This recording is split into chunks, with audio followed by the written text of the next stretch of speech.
जीव तो भाग्यवंत झाला सर्वज्ञांच्या मांडीवर. अरे दैवा वाक्याचा जीव आहे. या अवघ्या मानव पंथाच्या इतिहासामध्ये लीला चरित्रामध्ये निर्वंत भांडारेकरांसारखा भाग्यवान जीव कोणताच नाही की त्या भक्ताचा त्या परमेश्वराच्या मांडीवर जीव झाला. ही इच्छा आपल्या मनामध्ये आपल्या अंतःकरणामध्ये आपण जागृत केली पाहिजे. बंधूंनो लक्षात घ्या. अरे भगवंताला विनंती करा ना. आपली विनंती आपले हात कशासाठी जोडतात? आपले हात मागणीसाठी जोडत असतात. बस फक्त बस मागणी करण्यासाठी.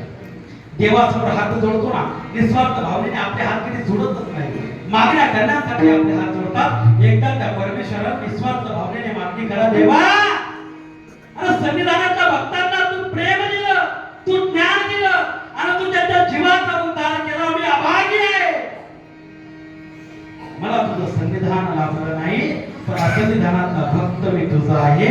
या भक्ताला सुद्धा तेच प्रेम, तेच दान आणि तेच अभय देण्याचा प्रयत्न मला या ठिकाणी कर. ती भक्ती म्हणजे ताकद उतरवण्याचा प्रयत्न कर.